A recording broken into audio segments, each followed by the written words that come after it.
All right, welcome to the live edition of the Casual Shooters Podcast, your premier podcast for the casual shooter. Not doing the normal entry like I would regularly do because tonight's a little different. So, with that, tonight's episode, special episode, whatever you want to call it, is really a talk with Steve Moneypenny about his candidacy for USPSA President. So, with that, how you doing, Steve? I'm doing great. Just keeping busy. Just got off the range, mowed it off this evening. Hoping to get some matches in the next few weeks there, and just getting spun up for the season. It seems like the nicer the weather gets, the busier everything gets. Okay. Now, which range is that? It's the Owls Roost Practical Shooters, which is on my family farm. Oh, okay. Nice. We are USPSA and Steel Challenge affiliated. We don't pull a Oh, whole lot of people for some reason. The reason being there's not a whole lot of people to pull. But we try to get at least a Steel Challenge or a USPSA match a month, and through the summer months, we try to get one of each. all right. Now, it's been a year. I had you on twice last February, Yeah. once by yourself. So if anybody wanted to go and listen to that, that's episode 72. And then we had all five of you on February 24th. You can also find that on our YouTube page under the live section, where we had basically a presidential debate with all five candidates. So, in the year and 2 months' time, what have you been up to? Well, I ran hard last spring for president. I went out. The biggest thing last year was making sure of what had changed, how things were going. Um, as some folks know, I was off the national scene for a while, so I shot multi-gun nationals, the World Speed Shooting Championship, limited 10 nationals, Area 8 Steel, the Buckeye Blast, a number of other matches. Shot a lot of things up through midsummer. Then around late August, both of my parents, who are my next door neighbors also, got COVID and ended up in the hospital for about a month on that, off and on with both of them, and then getting them basically rehabbed through most of March and or not March, most of the month through October and into November. Uh, then all the winter stuff come along. I'm still working my same day job. I've picked up a few other little things that I do on the side. I started teaching. I just recently got certified to teach Maryland's concealed carry permits, um, and I put a renewed effort into my business and the range so that I can have more and bigger and better matches. Um, USPSA president or not, I want to make the practical shooting sports in West Virginia, where we have like the most per capita gun owners out there. I shouldn't make that claim, but it seems like everybody here either owns a gun, they grew up with it, they've taken their hunter's safety course, all that stuff. We are constitutional carry now, so the only time I really teach concealed carry classes are for people wanting reciprocity, and I kind of use that as a podium to springboard. Hey, we do competition shooting. If you want to get better with your guns, hang out with like-minded people, you can get into that. So I got some renewed interest over the winter in that from some members of our community and fellow shooters. So I'm pushing a little bit harder on that this year. So some of the major match schedule will suffer, and boy, it's expensive to travel with the gas prices jumped last summer, and then all of the other inflation and stuff. I Food, doubled gas, my all budget. of it. Yeah. So I mean, that's been pretty much me up until now. Just keep my nose to the grindstone. okay. One Uh, thing that did happen that's changing some of the stuff I do a little bit is February. Or the first part of February, I was diagnosed as diabetic. Uh, I'd had high triglycerides and stuff for a few years, but I went to my doctor and he said, "Hey, your sugar is like almost 400." ooh. Test they did there, I'm like, no wonder I didn't feel good. Um, Yeah, so, that'll do it. so that was like a day or two before Valentine's Day. So I watched my boss at work get sick and die of diabetes. My mother is diabetic. My grandmother died of that. But my boss at work, who I was with every single day in the last couple of years, I was his driver also. It really hit home, and I'm like, I don't want that to happen to me. I've been, as people know, it's easy to see I'm kind of fat. I like my food a lot, and I put off exercise at times. The shooting was good, getting me back into some type of shape last year, but it got a little slacked over the fall and winter. So I'm working out about 8 times a week now, and not eating the fun stuff. Lost about 30 pounds, but I've managed to stay off of medication and got rid of the blood pressure medication. So um, had a major life change there. Uh, So your sugar level has come down too then. yeah, I'm about 170 to 190 after a meal. In the mornings, I'm around 110 to 130. Usually, it's been under 120 for the past 2 or 3 weeks. Um, Okay. That's so good. I'm very thankful and feel very blessed about that part of it. Okay, yeah, good. That's much better than the almost 400. That's pretty bad. All right, so how has your shooting life been in the last year? It's been okay. I'm still dry firing. I still teach. I still carry every day. Um, been playing with a few different things as the market allows. Definitely played with flashlights a lot. The whole limited optics thing, I was on the fence about that. That was a hot topic last year. It's not such a hot topic this year Well, yes and no. I think it'll because it's become a already hot been done. topic, yes, but it'll come back up again next year, the It beginning of will. the year. And I think that the data and the numbers that we're seeing now, I think was it Dragon's Cup that had like 220 some odd production shooter or not production carry optic shooters. Yeah. It's gonna be very interesting to see what happens to those numbers. Full disclosure, I threw the magwell back on my 320 that I use for carry optics um, Okay. because I'm not as good as I once was, and my magazine sometimes hit the side of my gun, so it's saving me a grip module. Yeah, it's I'm trying to remember right offhand how many here we There were go. 3 big matches Dragons. this year that's, I mean, it's just had a crazy number of those compared to um, All right. every other. So I'll do the match breakdown. So this will be how many people registered, not necessarily how many people actually shot. But there were, yeah, 222 shooters in carry optics. 23 of them were GMs. There's the And heat. and then you had another 45 masterclass. So you had 68 masterclass and above shooters shooting carry optics. There were more carry optics GMs than open and limited GMs combined. Hmm.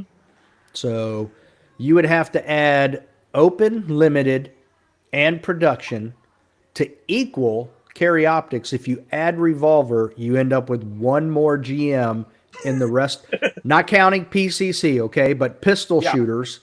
There was only one, all the other divisions combined, there was one more GM than in carry optics alone. and 200. What was there? 470 or something registered shooters. I think it was like 467. I can add the major and minor together real quick. Yeah, 477. Yeah, so we're almost half of the people shot that. And if you Four, figure out, what, 47%. yeah, so that's a massive statement right there that people want to shoot dot guns. Um, They and do. playing devil's advocate, I see both sides of it. As a concealed carry instructor, I had a guy pull an open gun out of an appendix rig with a 20 round mag, and I'm sitting there going, I thought you had a pot belly, dude. You know, because we're constitutional carry here, so a lot of the people that come to my class, I don't do the whole you have to show up unloaded thing for class because I said, we're doing. Have you carried a gun before? Do you usually carry a gun? And they're like, yes. I'm like, okay, everybody in the class. Um, we'll cover firearm safety. If you have a gun that's live, you don't pull it out. You leave it holstered. I'm fine being around people with loaded guns as long as they leave them in the holster.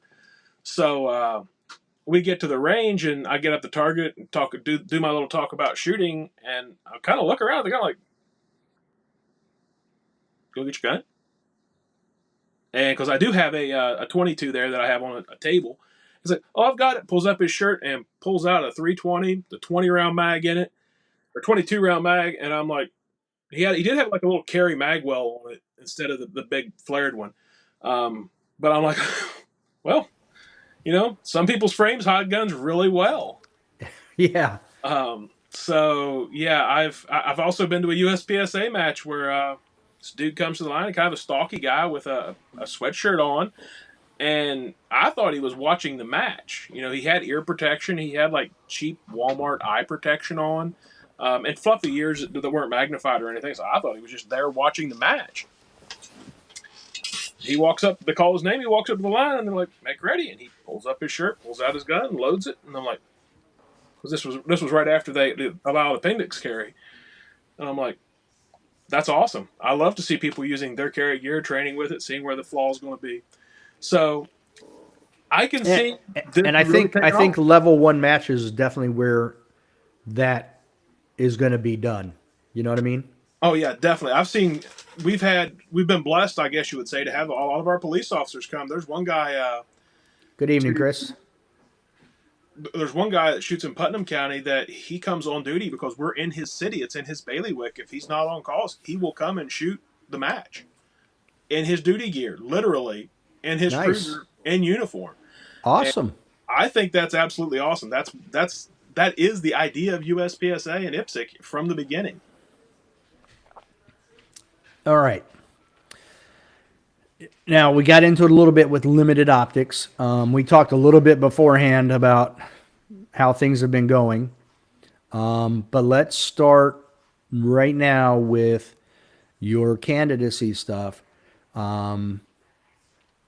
You did, as we said, you ran last year. You were doing a bunch of live videos. You were going to matches, talking to people, and stuff like that. Now, what is driving you to run again? I got a ton of positive feedback from almost everybody I met at the matches. Um, I actually kind of made the joke to my fiance. The reason I didn't win the presidency is because I didn't get to see enough people, and maybe it would go downhill at some point where I started seeing other people. But everything that I talked to people about, they were very agreeable.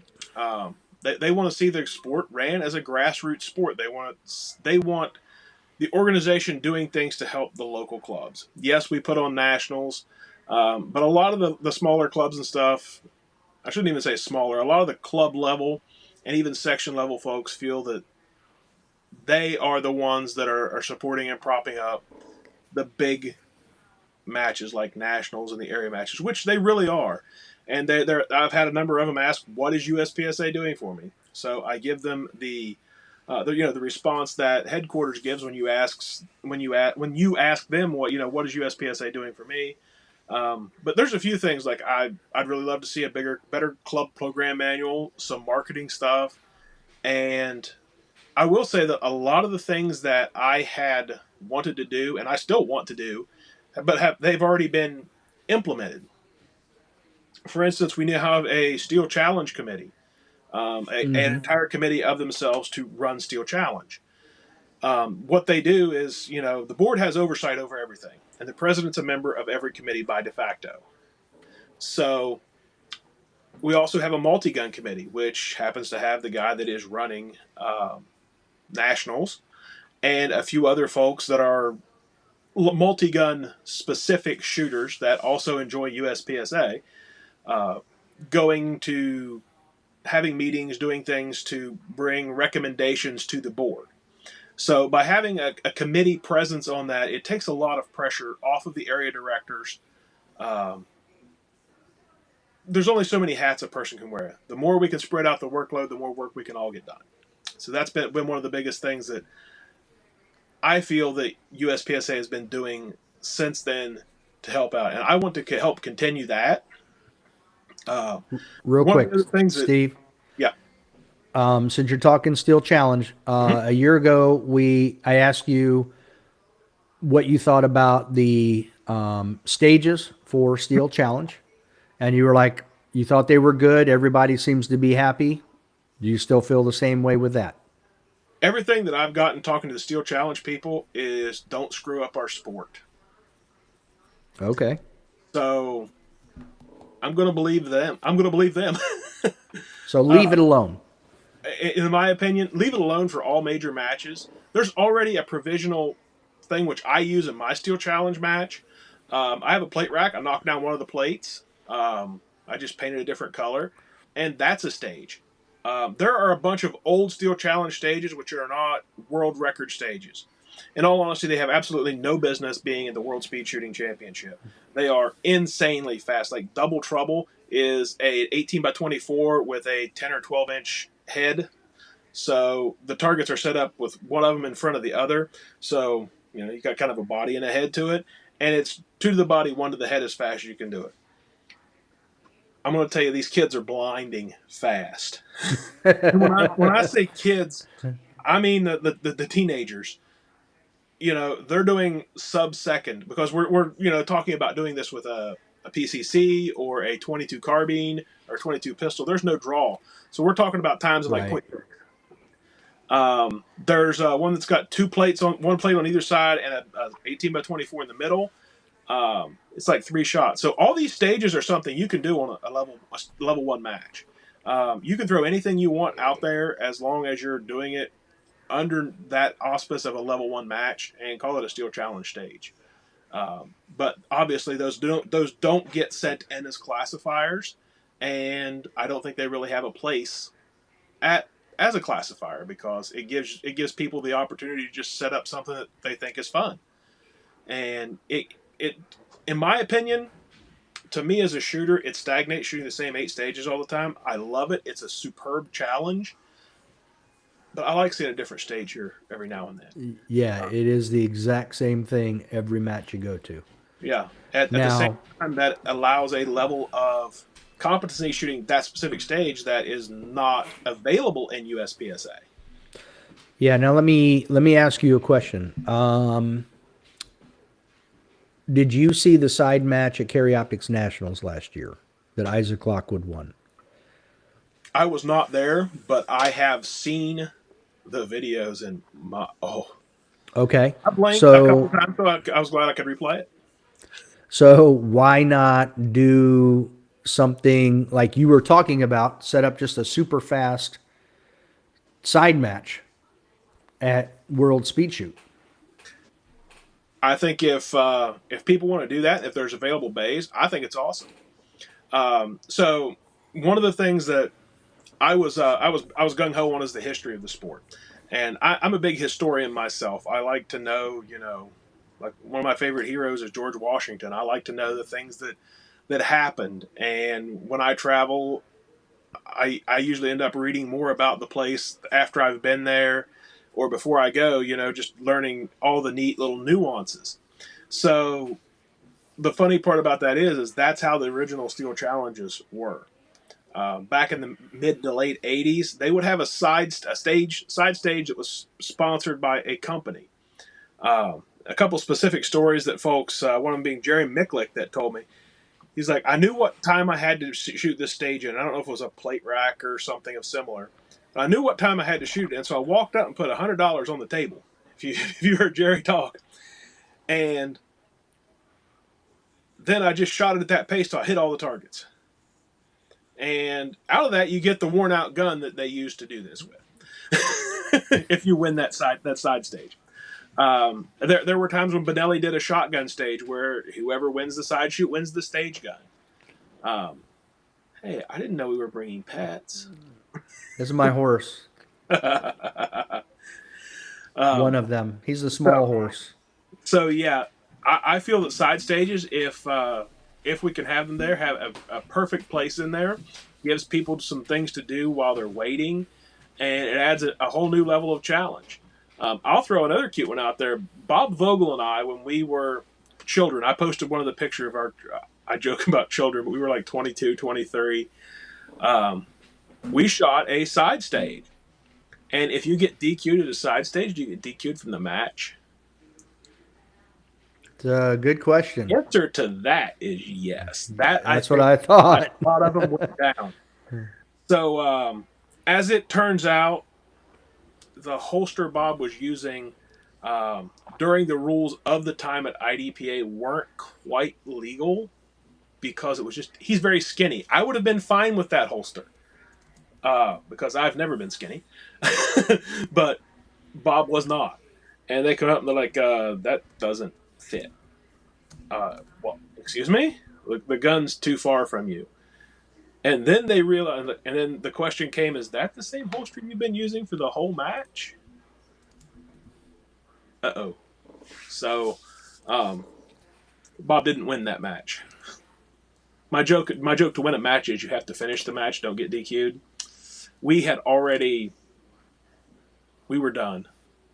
We were just waiting for awards and shooting a side stage. So that's the one bad thing I see about side stages. But if we could move that to another range and call it a different match of some sort, I think that would be fixable. That would be something to discuss with the NORI, or actually just NORI in general. Right. And I don't know that the side match was completely separate of nationals. Hmm. So it wasn't part of the match. You know what I mean? It Yeah, was put on by a company. It was completely separate. and, So and I think I those don't think it, rules. and there was no movement. Yeah, well, scoop draws are dangerous in themselves. Sorry, Isaac, if you're listening to this, your scoop draw is safe, but it's not safe for all of us. No, I've but I tried mean, how many thousands of reps has he done with that, you know? a lot. I've Yeah. tried it, and I've launched enough guns, and I broke an optic on an open gun. That's like a $300 oops. So Yeah. and it was dry fire. I did not throw my loaded gun, but thankfully. So I gave up on the scoop draw at that point. Some other guys like Mason and Isaac are both so fast with it. It makes me think I should try that, but I won't. I probably won't in the match. Yeah, it's going to take a lot of practice. Yeah. Now, is there a certain platform that you're running on? Um, just make everything better. I think that a constant and consistent professional approach to bettering our sport is what's going to make it succeed and flourish in the future. Um, for one, I pledge to act professionally. That means not hanging out, swearing on the range, doing anything that anyone would consider something they don't want their kid at a G-rated movie seeing. And I feel that is one of those examples that can be set. If you're hanging out with your buddies, I've done a lot of work with. I work in a dispatch center. Um, the F word is literally a noun, an adjective, a verb, and everything else there and in between with the ladies that work there. Um, so it comes from the military and police background, as I'm sure you know. In the fire departments, Yeah. there's a lot of colorful language. I don't feel that has such a place on our ranges, and I feel that's off-putting to a number of people. I've actually been told that by a few people. Um, but I will behave in public, whether I'm at the range, hanging out after the range, or whatever, to the best professional ability that I can. That's a pledge that I'll make um, for the people of USPSA, and the voters is. And the people of USPSA and voters are two different people. It seems like because not a whole lot of people are voting. I hope to Yeah. get more people involved in that with some outreaches and stuff this year. Um, just to try to get people talking about what's going on in our sport, what they want to see. All right. The next big part of my platform is nationals, bigger, better. I'm not going to say more um, because I don't want there to be necessarily more nationals, but I want nationals to be a spectacle. I want it to be something that people are proud to go to, whether it's making the match a little harder, um, having more events. Right now, we have the gathering that is either happening very soon or just happened. Uh, that is put on by Palmetto State Armory. And having the Nationals at a range that has something like that at the same time, I think is only going to benefit our sport. It gets all the pro shooters, all the writers, all the bloggers, everybody in one place at one time where they can shake hands, get their face out there, and showcase our sport, because it seems like everybody that's in this sport didn't know about it until, surprise, here's USPSA. Well, everybody on the planet knows what football and NASCAR is. If we got They more sure people do. knowing about it, maybe we would be able to have events on their level. Now, what was this match called? It's the gathering. It's actually not a match. USPSA and Steel Challenge Oh, okay. participated in it last year. It was at Clinton House, South Carolina, in late April last year. I don't know when it is this year, but that is something that, like I said, USPSA sent people to. We participated in it, and the folks that were there, I feel, also greatly benefited from that. The people that attended, because this is basically just for attendees. So they can come, and if you want to try out Palmetto State Armory's new AKV, hey, right here it is. And here's some ammo provided to you by Federal Premium.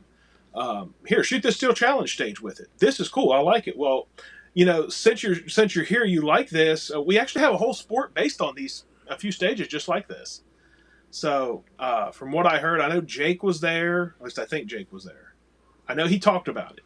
Okay. Then, because it was right before Multi-Gun Nationals last year. It was like the weekend before, or 2 weekends before, or something like that.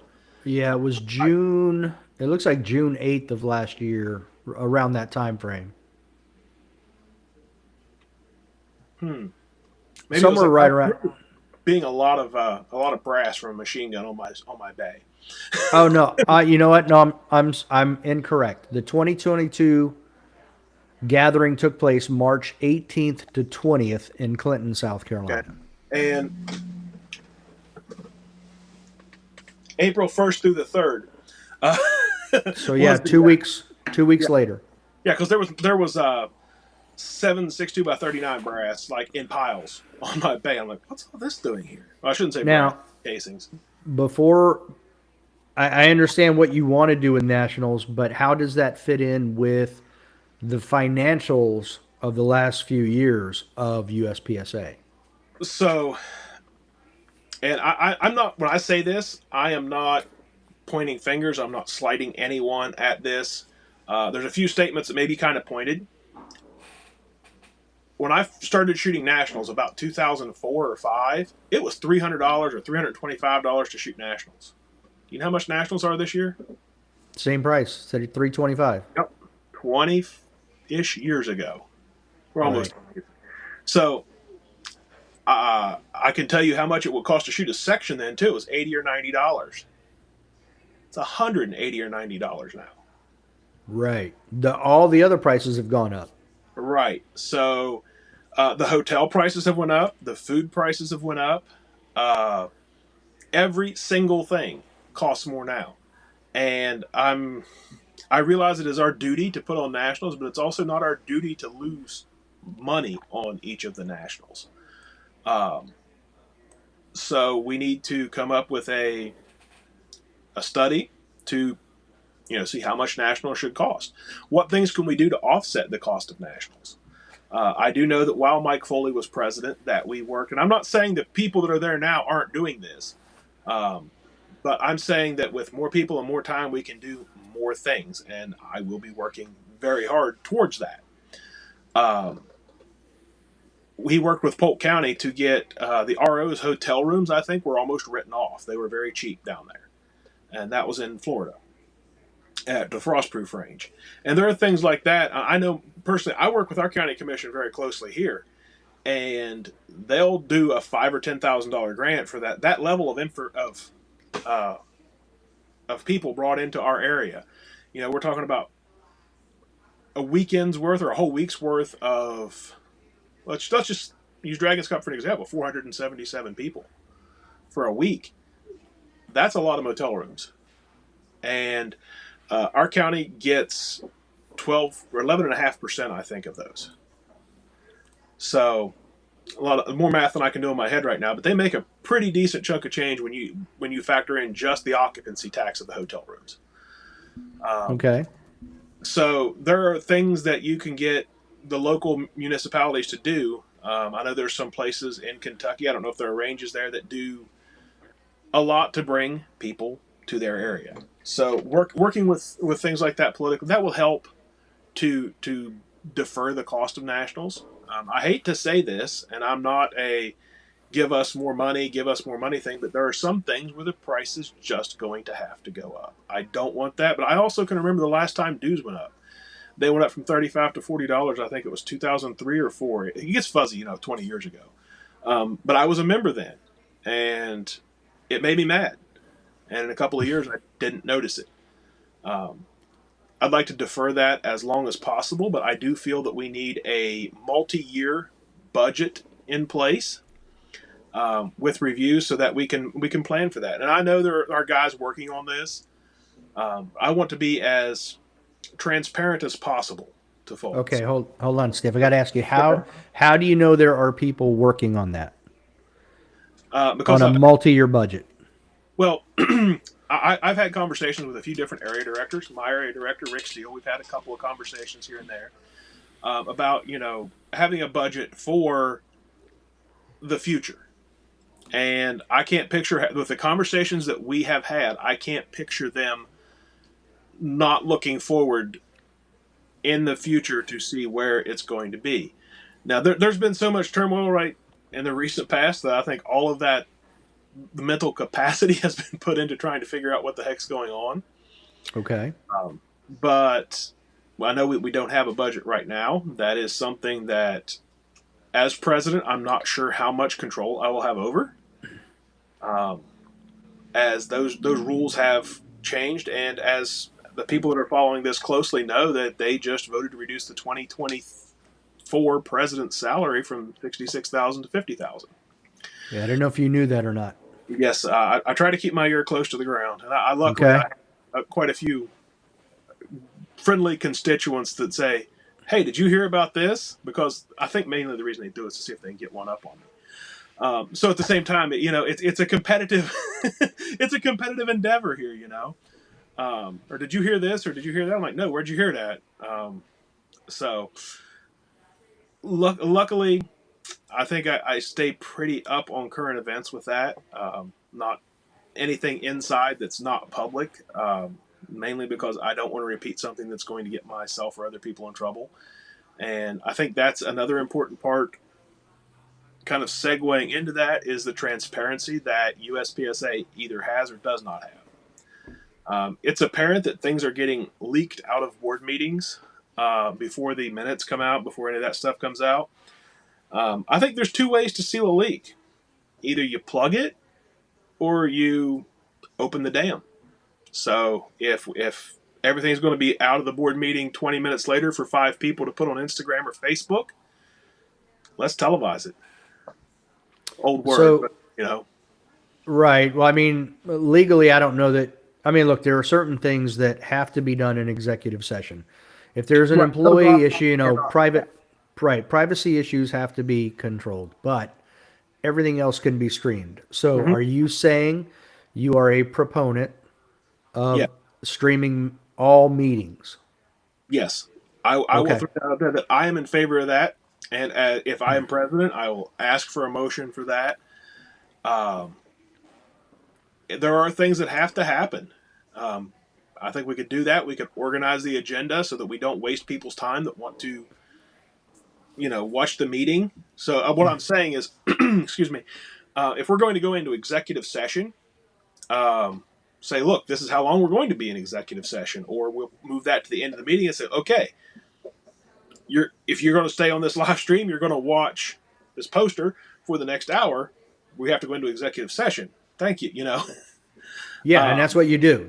You yeah, just change the screen to something else. We'll be back, and the screen says, in executive session, whatever, with a timer. exactly. Like they could count So, up if we don't know how long we're going to be, or if we've promised when we'll be back. It can go that way. I don't know how many meetings you've been part of, but I've been a part. See, I'm also the floodplain manager, so I deal with FEMA type stuff also. Right. So I've been privy to a lot of meetings, especially in the last 2 years, that, that's the reason I feel like I'm natural at this is I've been on so many Zoom calls and, make sure your camera's turned off when you pick your nose, that kind of thing. Check your background, make sure that you don't have the entire, next week's plan written on the board behind you so everybody else sees it. Um, Stuff like that. So I've had a lot of experience with those type of meetings and being broadcast and knowing it's recorded. So I would be a big proponent of that. Now, will I be able to say for sure that I can do that? I don't make promises I can't keep. There's got to be at least 4 other votes that state that. Uh, So let me ask you this, Steve, because when we were talking beforehand, we were talking how everything seems to have started to quiet down and then everything erupted again. mhm. With everything since the Mike Foley removal till now, what do you see as the number one? And look, you are a board member. If you get elected, whomever gets elected as president is a board member and the chairman of the board, literally. What do you feel is the number one pressing priority? Or give me your top 3 priorities for USPSA. Let's do that. My top 3 are just instill a enough transparency to create a level of confidence in our membership that we're doing the best that we can do. If we're not, we have elections. That's what that process is there for. Um, Making sure that we dot our I's and cross our T's. Hopefully, be sure of everything that we're doing. I think that this thing with our current president was something that was kind of an unforeseen circumstance in the future when they made that ruling. Uh, Whatever happened, I don't know. I've read all the speculation everybody else has. I'm not trying someone here by media. But let's just hypothetically say that Yemen forgot to renew his RO status. Because I've done that in the past. Why do you think I wasn't an RO for many years? I just forgot about it. I procrastinated it, and then the last minute, oops.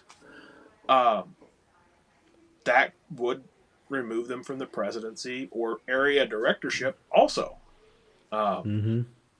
so I think that was one of the unforeseen things. They tried to do something good, but that was something that was unforeseen that happened.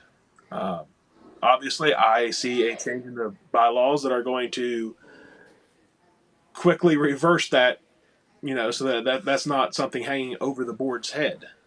Um, All right. So we have I don't. transparency and dot I's and cross T's. What's your third Yeah. one? My third one is bigger, better nationals. Okay. It really breaks my heart. Marco's doing an amazing job with Dragons Cup. And I throw a kudos out there to every match director that's putting together a good match. I know how hard it is. I'm a local match director too. I work with our state for our multi-gun match for the state. I've helped area directors back when Kyle was doing it and seeing all the stuff that he did. That was Kyle Ferris. He was our Area 5 director for a while. I've worked pretty close back when he was doing the Buckeye Blast. I see how much work goes. I know how much work goes into it. My hat's off to all of them. But the sentiment that makes me cry is this match was better than nationals. We should have a team doing this for nationals.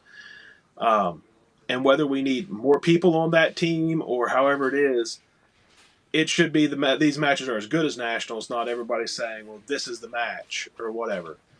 I Um, saw that quite a bit too. yeah. So I want to make our national. I don't want to take anything from them. I want to use what they're doing. And hey, man, if they're doing a better job at nationals, let's have them put on a nationals. Okay. Um, you know, So as president, that's like your one of your primary jobs, yes, nationals. yes. So are you saying you would recruit more people to help to make the nationals, the stages? Excuse me. Now, I'm not even talking about the production portion of it, just the stage portion. You would recruit more people, maybe different people, in order to make those stages grand. Yes. Okay. And not only that, I mean, this isn't an instant process. You elect Steve Moneypenny. Next month, we're going to have an awesome Nationals. This is a Right. multi-year process. like, um, You'd be the magic man if that happened that oh way. man, if I could do that, there wouldn't be an election. You'd be a lifetime president. Yeah. Um, but yeah, so the biggest thing I see with that is building upon that. And since we move Nationals around, it does make things harder. But I want to see like I said, and this is kind of a smart aleck way of saying it, but I want to see Nationals be a spectacle. I want to see it be the match that everybody wants to go to. We've both Now, seen a couple. Go ahead. if I may, Steve, I get it. I think it's easier for something like Carry Optics Nationals, like we were just talking. There's 513 people registered to shoot Carry Optics Nationals. When you have that much of a turnout, there's obviously more money involved. You're going to have more sponsors. There's going to be more everything. It makes it a little bit easier. But the sign behind you, I just learned recently, Multi-Gun Nationals is their number one loser. They lost somewhere in the neighborhood of $130,000 with Multi-Gun Nationals. I think it was closer to about 35 or 40,000 that they I, lost. my source was pretty solid. Okay. Well, So being a person that both shot and worked that match, I don't think that much money was spent. this was a board member telling me that, who was around, who was a board member during that time. So either way, but he was saying that was their number one loser, to where they've I agree decided with that. to farm it out. I absolutely agree that. I mean, we can argue numbers all day. It doesn't matter. The actual number itself doesn't necessarily matter so much as the fact that the match was less than half full. That's Okay. the biggest thing that loses money on matches is not having enough people. I totally agree. I don't know if it. I think that it was a lot of timing, because there were people that at that match with me that says, "Well, next week I'll be in Texas for the Texas multi-gun match." Well, if you're in Texas and you got nationals across the country, or if you're in Utah and you got nationals that's across the country, and a lot of the people that came to that match, which I was there, I talked to everybody. Everybody that I could. I know there might have been 10 people that I didn't see because I was a range officer there. And after that, I said, "Hey, anybody got any thoughts or tips on these matches?" And the biggest thing was that, why are you here? What made you decide this match? It was, I want to go to World Shoot. That was at least a third of the people. It's like, I want to go to World Shoot. And I want to go to Shotgun World Shoot with a few of them. And this is the only match I can use as a qualifying match. Okay. So I think that's what kept a few of the people there, but the fact that there was other things. And I think Adam Maxwell is doing a great service to us. He was there at the match also, by picking a time when it's good for that area. So it would be terrible to have that match April the 1st in Minnesota or Wisconsin. Impossible. It'll be frozen. I wouldn't shoot Yeah. it. I might work it if I could have the timer in a glove. You'd be dressed like an Alaskan. Yeah. Exactly. So choosing the right time of the year to have the match in that location, having a flavor, and this is one of the things I like about moving nationals around. It gets some local flavor into it, because I've shot multi-gun here, there. I don't know. I won't say everywhere. I haven't been able to make it to the far west yet, but Minnesota, Wisconsin area, there's a bunch of duck and geese hunters. So their stages are shotgun heavy, and they are hard shotgun shots. They put no shoots next to their targets, so you got to use hold off. They put small targets that are heavy at distance. You're 30, 40 yards away, and you got a 6-inch target that you got to knock over with a shotgun. Better choke it up. Yeah, you're basically shooting a iron-sighted rifle at that point. Multi-gun's taken some hits in the last few years. 5.56 ammo went up way faster than 9mm did. So that kind of took a few hits for the multi-gun part of it. Okay, so I'm gonna get us back on track a little bit, because we kind of Thank veered you. off the road. So how with the so again, carry optics would be easy. Yeah. Where you're going to run into is more of the iron sight nationals type of events where it's production limited 10 revolver, which when I say historically, I'll say over the last 3 years, the the amount of people shooting those divisions has decreased dramatically. So Yes. that's going to be your challenge, not carry optics, because there's more people. There's still, when it filled up, there was like 180 some odd people on the waiting list or 200 people on the waiting list. It was so that means there's at least 700 people wanting to shoot carry optics nationals. So that's easy. Yeah, we could But almost do it twice. yeah, you could do a world shoot for carry optics. You know what I mean? Like a 6 day shoot, thousands of people. It's ridiculous. But what I'm getting at is what do you do for those divisions that aren't as popular and seem to be decreasing every year in popularity? That's going to be your challenge. So what are you going to do there? I think what we've been doing in the past is we do combine as many of those as we can. Um, there are a number of ideas that I have. I don't know that they will pan out. For one, having a proper separation, because you don't want. First things first. If we're losing money on every nationals, as a steward of the members' money, I can't, in my right mind, see voting and having 4 or 5 nationals. Yeah. So what? We may have to lose $50,000 on our nationals. That's a lot of money. But if we have to do that 3 times, that's $150,000. Correct. So if we are having matches that are not filling, then we either need to combine them, look at our timeline, or look at what incentives that people have to get to that match and do that match. Um, there's also data that USPSA has about that area. Specific areas will have a lot more of a specific type of shooter. Um, Carry optics has been a huge, takeover type of thing. Um, but looking at and seeing, is it a place that nobody wants to go to? Because we have a match that nobody else wants to go to, that's going to affect the amount of people that are going to it. Does that make sense? Yeah. Um, so we combine as many of them as we can so that we mitigate any losses. And if we only have one nationals that has every division, then you'll just have to pick one. I don't ever see it going to one. Just personally looking at things, but um, I could definitely see 2 nationals that make things fit in where you have high cap and low cap, or iron sights and uh, dots as separated. I could see a number of I don't want to say mix ups, mash ups, where if we were to introduce an IPSC mini rifle, that in PCC for many of the stages could be exactly the same.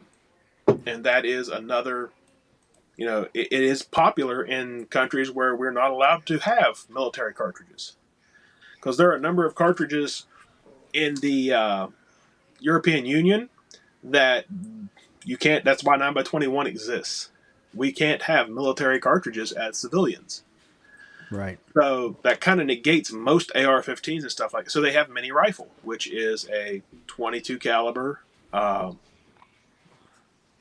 carbine, that is magazine fed, etc.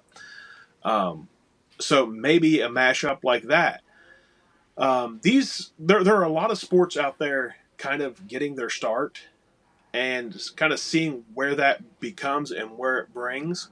I've heard talk of some guys wanting to host nationals that have talked about doing a multi-gun nationals and then a rifle nationals right after it.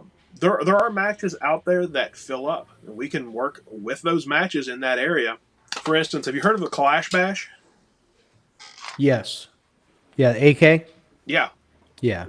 there's a couple of those It's a out there. communist match. Yeah, Yeah. those matches just fill. They may not have advanced level competitive shooters, but they're pulling numbers that we aren't. So maybe partner with them and Well, say, and "Look, and you guys and are I running will this say match." that what I've seen on social media about those matches is people have fun and enjoy them. I mean, Mhm. it's why people join shooting competitions, to shoot and have Exactly. fun. If, So, if we're not having fun, we're going to lose. That's sad. And there's a few other things that I would love to see, um, without getting too far, down the rabbit hole. Um, there are a few folks out there running airsoft steel challenge matches now. We currently don't have a provision for that, so nothing goes on with that. I'm not saying we should have an airsoft world speed shooting championship, but I think I'm hoping I'm getting the right person. I think Lance Brasher, who's also has a son named Lance Brasher Jr. Um, they have an indoor range in Indiana or Illinois. I shot with them at the World Speed Shooting Championship last year, and they're doing a pretty successful Steel Challenge airsoft competition. Uh, okay. the airsoft is something that can be done in a mall. There are a lot of places where you just can't get a real shooting range in to save our lives. Where you're from is getting to be that way. It's very difficult to get a range that doesn't bother someone. Well, nobody cares what you do inside your store. That's why axe throwing is so popular. You can just take an old warehouse and divide it up a little bit and hang out and throw axes. That's So the next division I hear. They're going to put an optic on it, and it'll be Axe Optics. That's a that's joke. a good idea. I need to buy stock in a company because I see that breaking a lot. Yeah, exactly. There's going to be a lot of warranty use on that one. Yeah, definitely need to use the vortex optics on those. What happened? It slipped. Yeah.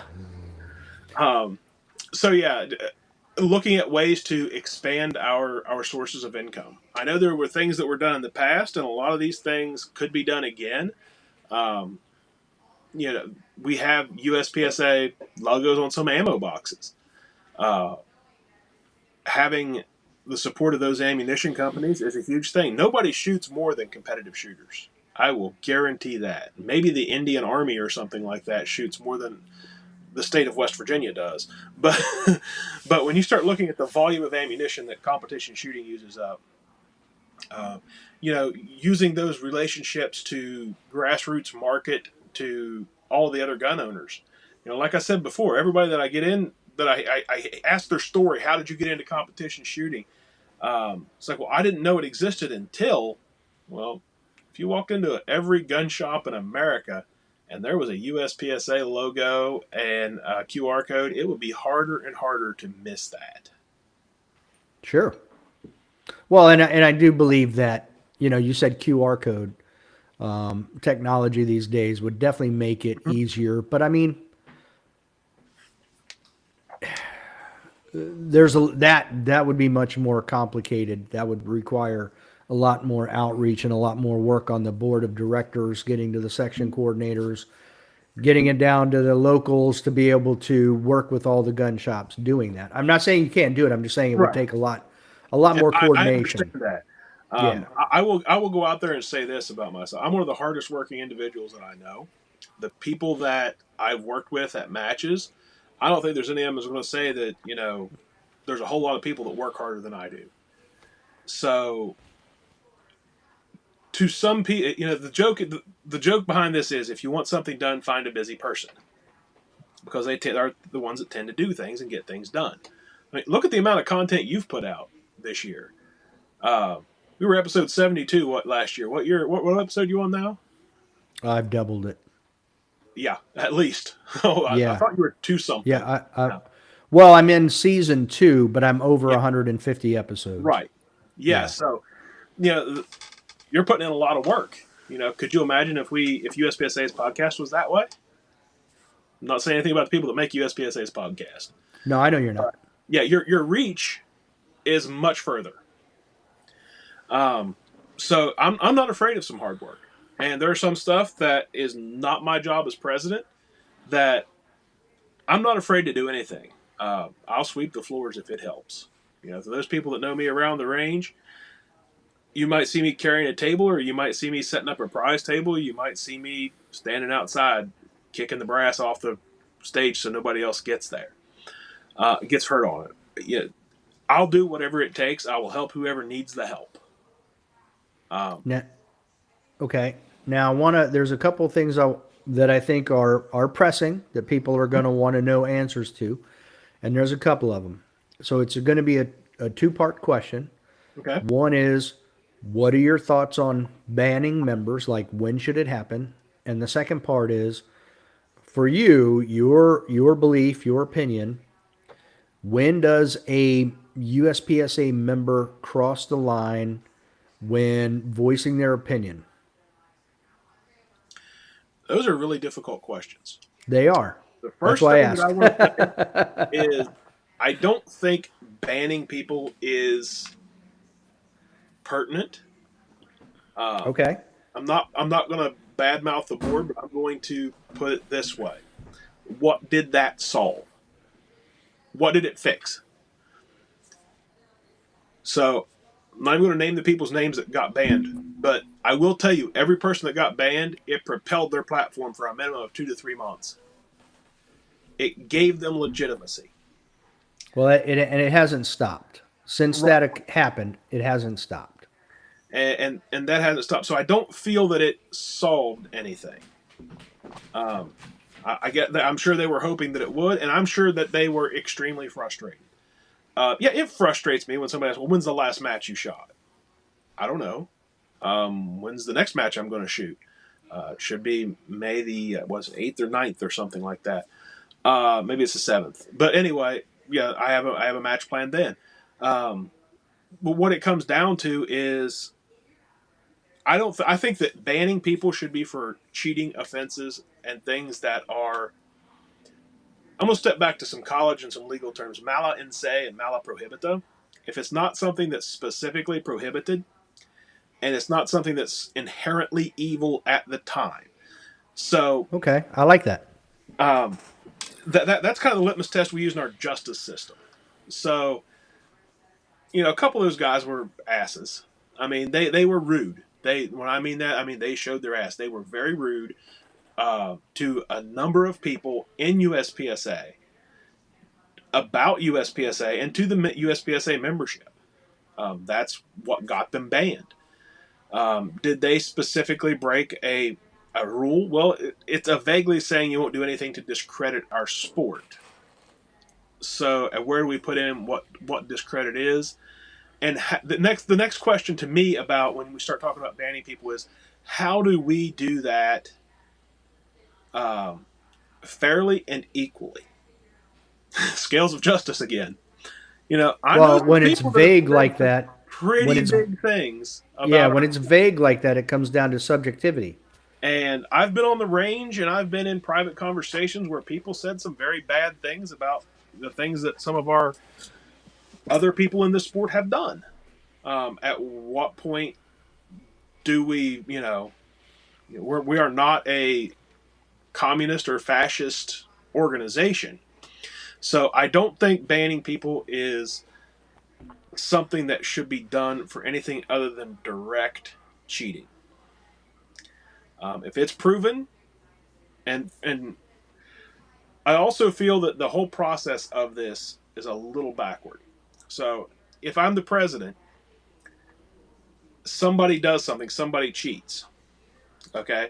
So let's just hypothetically just say you and me. That way we know we're not pointing at anybody or using anybody. Okay. So you go and you change something on a tablet. Okay. Okay? So you've changed that and everybody did it and all these guys put it on the internet. And the first recourse is right now, I, as the president, write a letter taking your membership. Okay, so you're suspended. Now you have to prove that you didn't do it. Isn't that a little bit backward? Well, I mean, yes. Okay, so ideally, my thought of it would be is, let's have an investigation. Let's all talk about this. Get everything together. Is there an amicable solution to this? Is there a reason why you did it, etc.? And, here's the proof. And if it's, blatant proof that you did cheat, then goodbye. This is your suspension. And when this is done, if you articulate exactly why you did it, exactly what happened, and I understand that a lot of people want anonymity to this, but we need to tell them what they're being suspended for, which I know that some of the suspensions that they're making a big deal about. You never told me what it was. You never told me when the suspension started, because it is vague. Is it when the president wrote the letter? Is it when the board voted? Right. We have to be clear, concise, and transparent in that in order for these to do it. Now, I know we had a board member, he did it, Frank Rizzi, made a motion to rescind some of that. Speaking from a code enforcement person, when you rescind anything you did, it makes everything else questionable. Now, I agree with his sentiment. He did that to get on the record as getting his opinion out there, and to see if that would get traction. But if a board were to vote to unsuspend one of the members or whatever, that would have changed a lot of things. So I believe in being equal and fair. So the transparency level needs to be the same for everybody. The level that we're doing, how long the suspensions are and stuff like that, there needs to be a specific statement of that. I just don't feel that the suspensions we recently did solved anything. I know at least 3 of these people personally. Okay? Okay. I know at least 2 of them that it didn't really have much of an effect on. The third one shot a lot of USPSA, and he took it a lot more personally. Whether what he did or not was, I don't have any. When I say I know someone personally, it does not mean that they're giving me funneling information about I did this, I did that. So I don't know the exact case of which the board did, the information that they used to make their decision on. But Okay. I do know that a couple of these people also shot other sports. One of them I'll just shoot IDPA. Another one wasn't shooting our sport a lot at the time anyway. So it didn't solve that. So we didn't in any way manage to take away their platform. We had a lot of hubbub about nothing really getting solved. And I think that kind of thing hurt the sport. And I think being careful as we move forward and more transparent would help that. Okay. Did that kind of answer both of them? So, if you're cheating, you're cheating, and I feel that you need gone for that. I've watched a lot of people cheat over the years in one way or another. People that paste targets before the other one did. Oh, I didn't mean to do that. In IPSC, it's a lot worse than it is in USPSA. So we need to watch what they're doing for it and use other people's solutions to help our problems, if that makes sense. Yeah. Now, so you answered the part about banning members, when should it happen? And I agree with you. Stealing, cheating, whatever, that to me, if you did it intentional with malintent, then yes, that's a no-go. The other part was, what about those rude people? At what point do they? Because look, the one thing out there that, and I'm on. I see both sides. I won't say I lean more towards, there are some issues here. Okay, I just wrote a long letter to the board voicing my displeasure. I've had conversations with 2 different board members. Like, they called me immediately. It was very polite, but in no uncertain words did I didn't beat around the bush. I said, here's my issue. Here's where they lie. And I got a call from 2 different board members immediately. I took them. I talked. One of them lasted 2 hours. Okay. So I'm not going to sit here and say, oh, the board's doing right. I'm not going to sit here and say the board's doing wrong. I'm saying I see some issues and I voice them in a different way because podcast is not, this is not a news podcast. So Right. it's not about airing drama. It's all about the shooters and their We've got, stories and that stuff. You know what I we've mean? got a cool shirt, but neither one of us want to be shock jocks either. And that's Yeah. that's a term from a few years ago, but it's the same thing that happens today. I'm neither Howard Stern nor the Grease Man. Yeah. So, but the one thing I like to see the other side say a lot is we're all, as members, we're all owners per se. You know what I mean? Well, at what point then do we cross that line of, look, you're unbecoming of a member of the organization? That's something that I feel needs done on a membership wide. I've got to apparently turn something on or do something because my Uh-oh. phone is eating battery faster than it is getting it.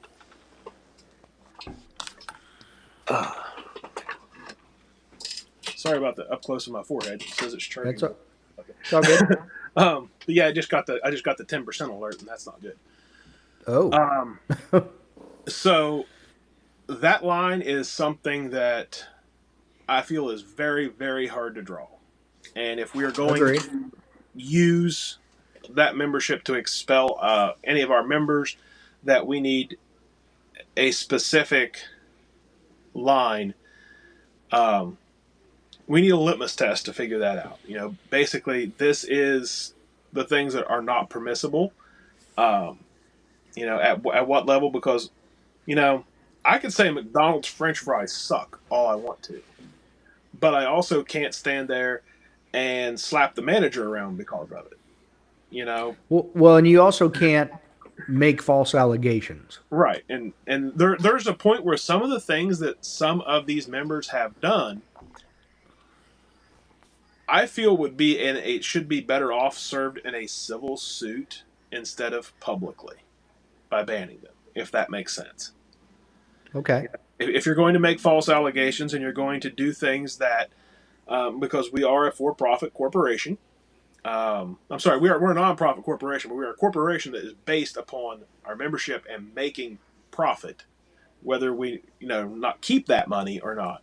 They have attempted to cost us revenue. And if it can be proven that that is the truth, then there is a suit for it. Now, the next question is going to be in what case, in what state, to what level. Right. And we don't need to get into all that. That doesn't matter. But there, I'm not saying anybody's made false allegations, but I agree with you then that if the board really feels that there were false allegations made or somebody feels like they were personally attacked, then you handle it legally. Right. I feel that, in a couple of these cases, I feel that a cease and desist order would have far more effective. First things first. A lot of times, a phone call about, hey man, you know, let's talk about this. Yes.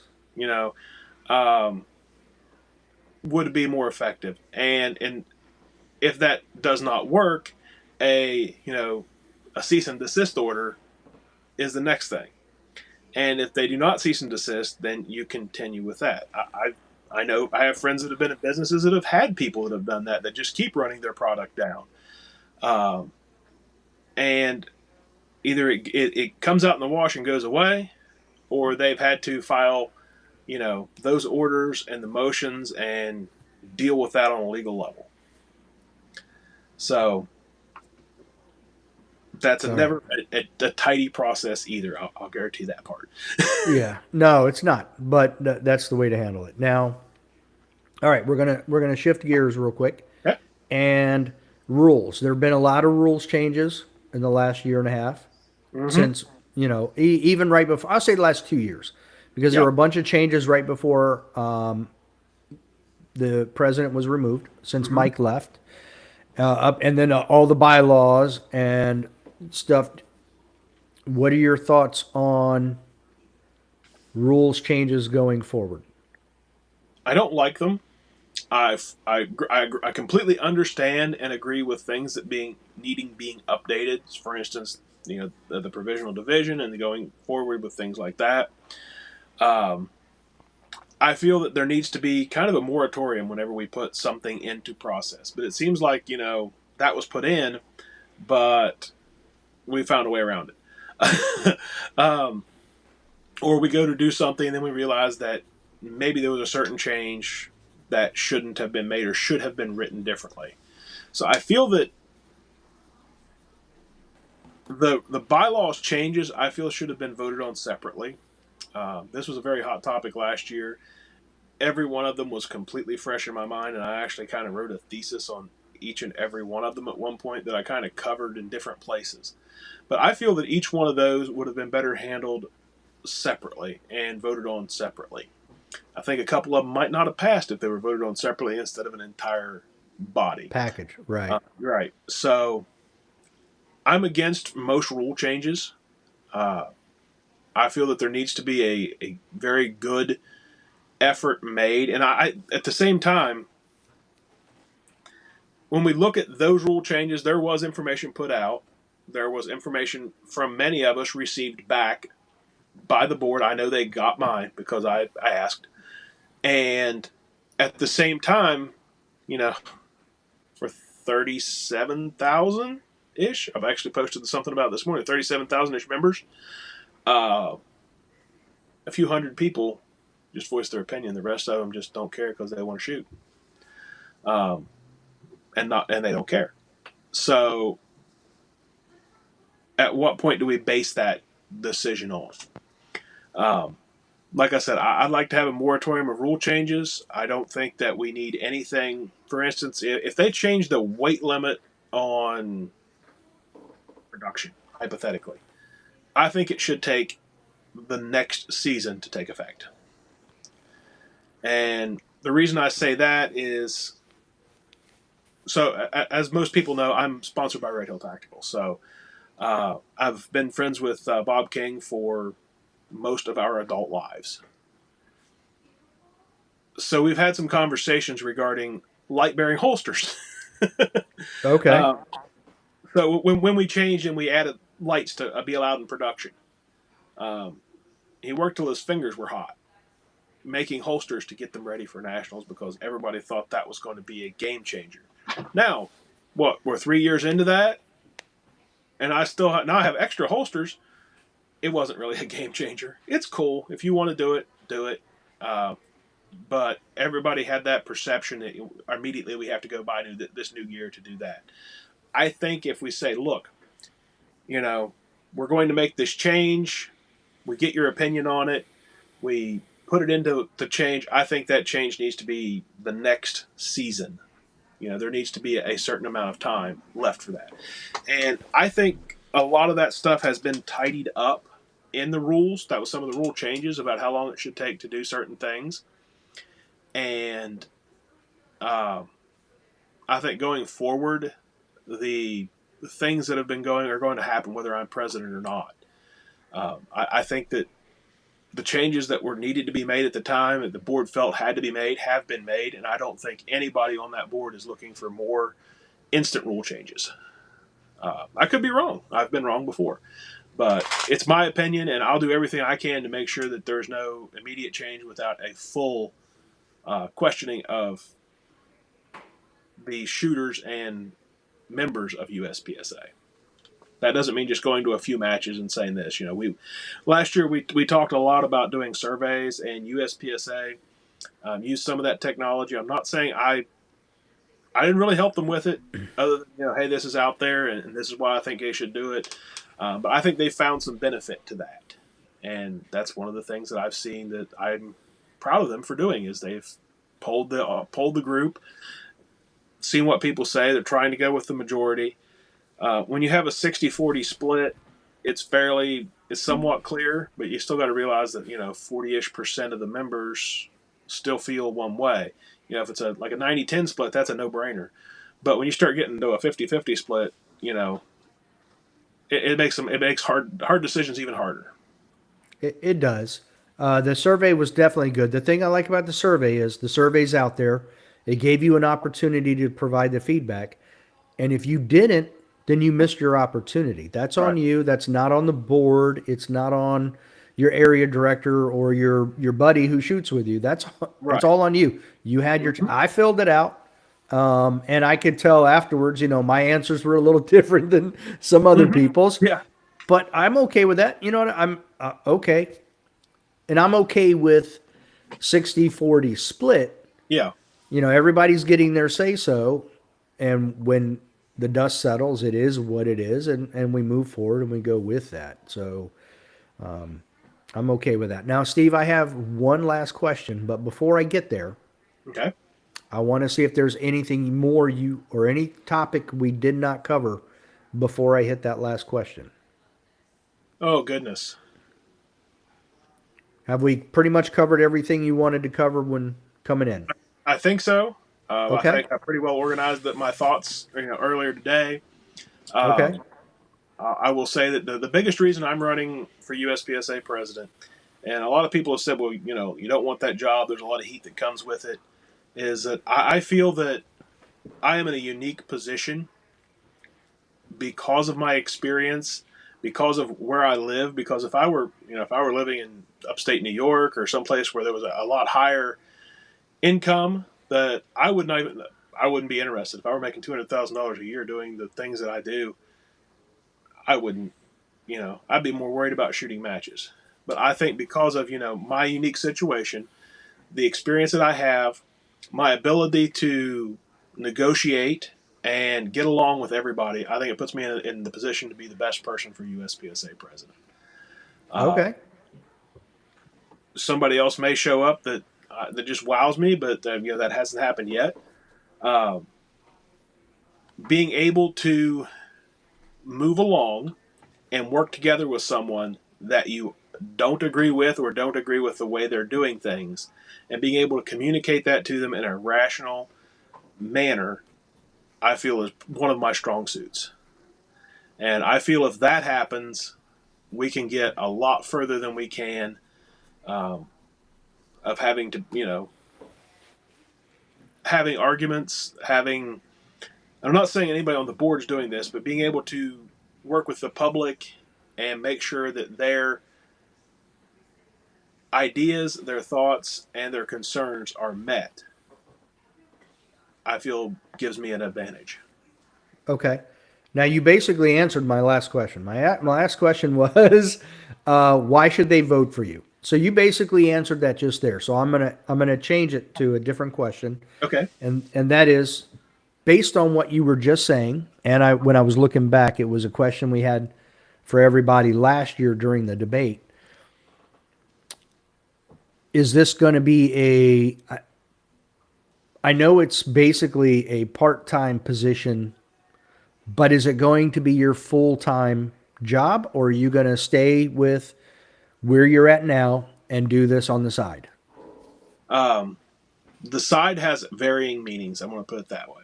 I will tell Okay. you that with the way things have went, the reduction in salary and the lack of benefits because it is a part-time position, that I will not. This will not be my full-time and only gig. Okay. Um, Basically, and I'm completely transparent. I make about 33 grand a year plus benefits. The benefits are health, dental, and eye insurance. I also get All important. 15 paid holidays a year. I'm 43 years old. And I am diabetic. So having good benefits may be very important to me. I have a broken tooth right now. Uh, and I have a dentist appointment, but it seems like everything's months away anymore. But with that, and the fact that they just removed, and I don't mean they as those people, I mean that the president has just been potentially removed from that job. And if I were to be potentially removed from that job, I would be unemployed with no way to provide for my family. I mean, I would find ways, but no, Uh, I I track don't you. come into this position looking for a way to get myself in a worse position. Does that make sense? If it was, I'd just Yeah. quit my job now and run matches. Uh, not worry about it. Just sit on the farm and mow the grass. It would be beautiful and peaceful till I ran out of money for gas. So, I don't intend to put myself in a worse position.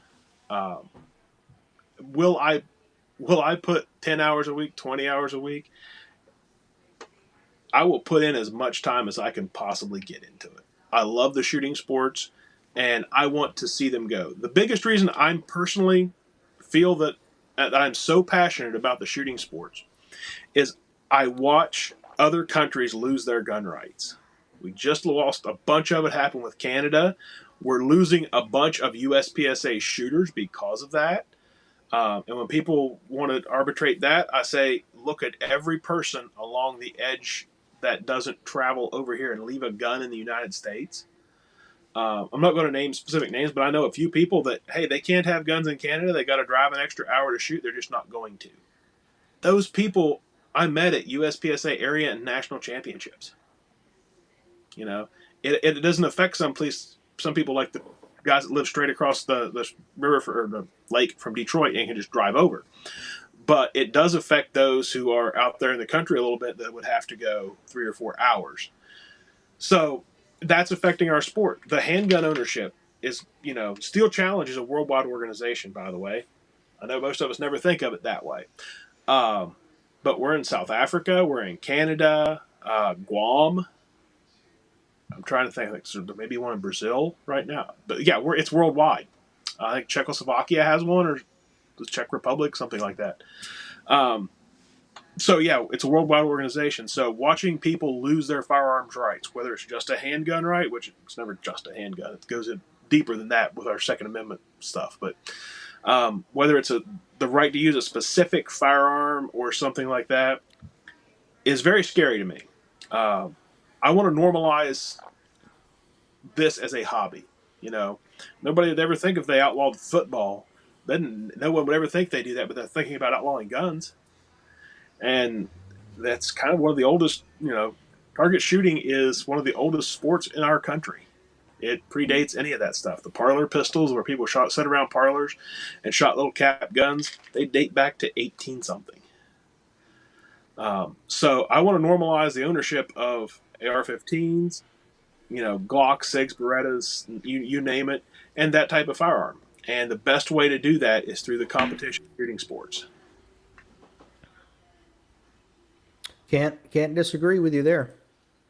So, well, Steve, I wanted to keep it under an hour and a half, so I can get it out quickly, the audio portion, so people can listen to it during their commutes and stuff. Sounds great. So I think this is probably a good kind of time to call it. Listener questions pop up. I am too, but it is what it is. It's also a weeknight, so it's all good.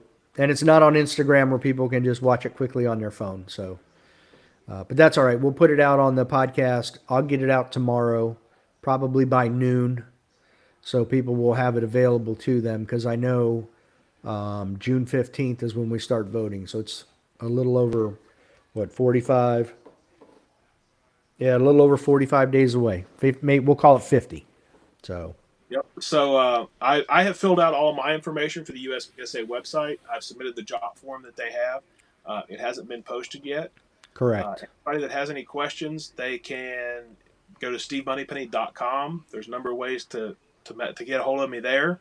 I should link you to most of my social media. I'll double check everything's up to date tomorrow. I did have a Facebook hack on Easter Sunday, so that was painful. Or you can text me or call me at 304-266-1313. So I'd like to thank you a lot for having me on. I greatly appreciate it. I'm a regular listener of your show. I've already answered the main questions, the first 5 a couple of times. So yeah. Yeah. We can do that again another time. I just wanted to focus on the USPSA President thing, which is why I've got your logo for that above you. So if people do watch it on YouTube, then they'll see that and they'll know. So awesome. All right. Thanks again. And hopefully we'll see you on the range this weekend. With a torn meniscus, it might be a little bit. I got to have surgery and then I'll be back out. I got to do more dry fire. Then I'll be back out on the range. Yeah. Seated dry fire. There you go. All right, Steve. Thanks for coming on. Thank you.